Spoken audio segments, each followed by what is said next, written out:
If you're looking for some extra juice before your next cold calling block or to ensure you have a great productive day at work ahead, I have you covered in today's video. Smash the like button now to show me and you that you're engaged and serious about your success. Let's get started. Back in the good old days, early in my tech sales career, I sat next to what turned out to be one of my best friends today, and we were in the office each and every day, and our desks faced the cafeteria in our office. So of course, all the more senior reps and the leaders would sit there for lunch. Meanwhile, we were young sales development reps, so we had to cold call all day. So we were worried about getting rejected, hung up on, not knowing what to say, and also the embarrassment of knowing our superiors are listening to us. So before our cold calling blocks, we would always put on this Jocko Willink. He's a former Navy SEALs instructor, big podcast now. He has this video called Jocko Good. And it's basically Jocko telling the story of when he was a Navy SEAL instructor and one of his team members would come up to him with bad news. They would say, Jocko, we already know what you're gonna say when we bring you bad news. And he says, well, what do you think I'm gonna say? And they say, well, you always say good. And he's like, well, of course, good. If you're still breathing, you're still in the fight. And it's this big joke of it because he's like, didn't get the new high-speed gear. Good. Mission got canceled. Good. More time to prepare. So we, of course, paralleled that to our sales career. And we would say,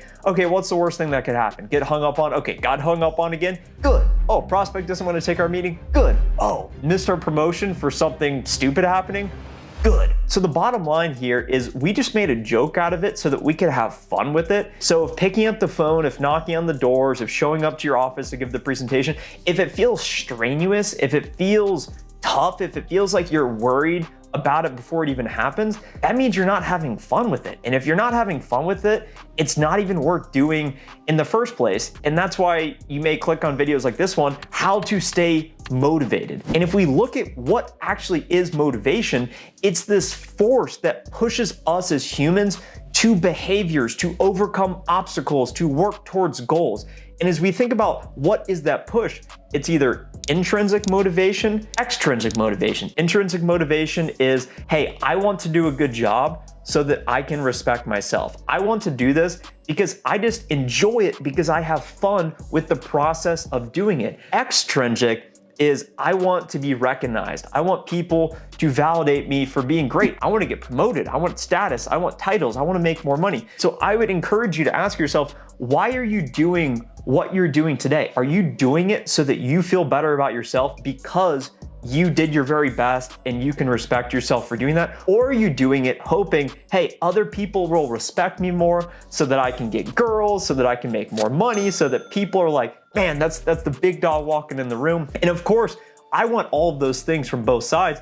And that is why I went on to make 60,000 cold calls in my software sales career. Early on, it was, hey, I need to promote at all costs. But then I realized it wasn't sustainable constantly on this rat race wheel of, hey, let me just work to get the next promotion. And then the goalpost all of a sudden moves. So I recognized I need to have more fun with it first and foremost, like we talked about in the first point, but I also need to do this and just for the enjoyment of wanting to do it. I wanted to be known as the guy who made an absurdly ridiculous amount of calls. If we're having a cold call competition, someone's a few calls ahead of me at 5 p.m., better believe I'm staying past 6 p.m. because I'm petty like that so that I can have the most call volume. And it became a game to me to prove to myself, hey, I am that guy. I am what I say I am. I do this because intrinsically, I respect myself more when I know that I put in the best effort I am capable of. You don't have to be something you're not. You just have to prove and validate to yourself, hey, if I say I'm gonna go make 100 cold calls today,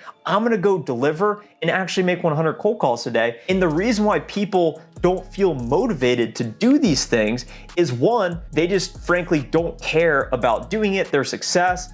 And if that's you, I can't help you. Number two, they don't know what to do. So they're just constantly sitting there distracted, not focused, and not investing in their skill development. So what I would encourage you to do is I've linked an episode to my podcast down below where I spoke with a cold calling expert. All he does is teach cold calling. We go in depth for 60 minutes about how do you open a cold call, what is the psychology of your prospects, how do you close it, how do you set a meeting. It's totally free, and I think you'll find a lot of value in the episode. I got this recommendation from a leader in our office who had made a lot of cold calls. He's like, Trent, you're thinking about it all wrong. Because I went to him and I said, it's so hard. Everybody I call already has something in place. Or if the people that don't have a solution in place, they just aren't even open to hearing my idea. And he's like, Trent, you're thinking about it totally wrong.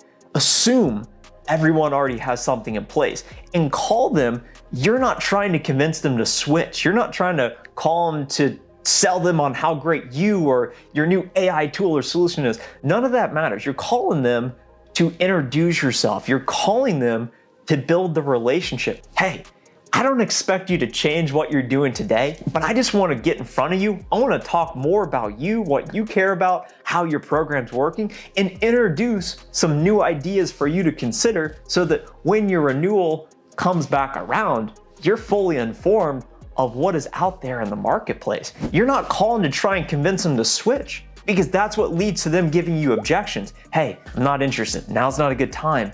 Hey, no budget. Hey, that's fine. I didn't expect you to have budget. Hey, I don't think you'll change anytime soon.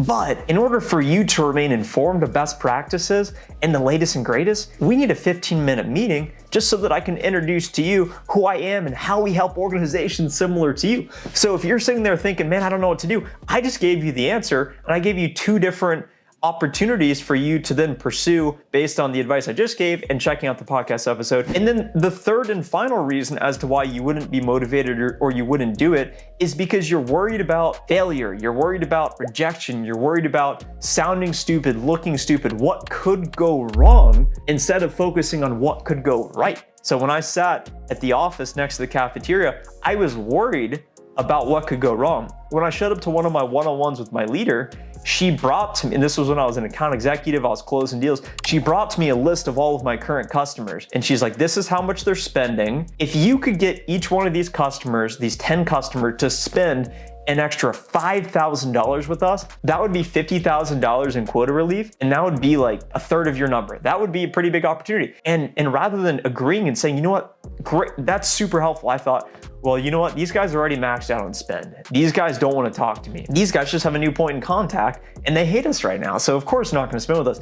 I was focused on what could go wrong instead of what could go right. So I would encourage you to remain hyper focused on what could go right.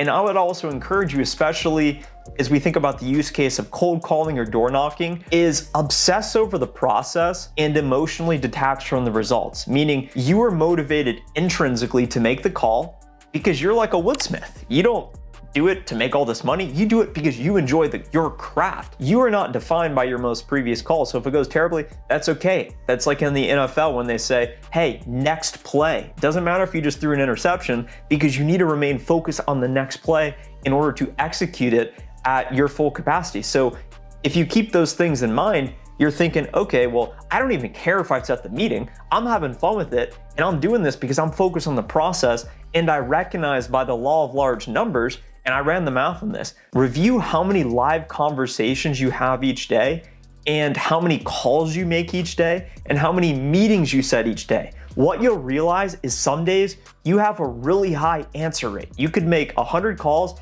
and 10 people answer. The next day, you could make 200 calls and 0 people answer. And you're thinking, man, today's such a terrible day. You cannot let that cloud your judgment the following day, because if you look at your calls over 2,000 calls, it's going to even out based on your averages. You're gonna have your 4 to 6% answer rate, you're gonna have your 10 to 15% set rate. And so long as you're focused on just the process of doing, finding intrinsic satisfaction of doing the work in and of itself, and you're having fun with it, you're just looking at every day showing up, it's just a pure W for you, regardless of if you set a meeting or not, because you're winning and you're still in the game, and you have the opportunity to change your career and life trajectory solely by picking up the phone. You are one call away from entirely changing your week, your month, and your quarter.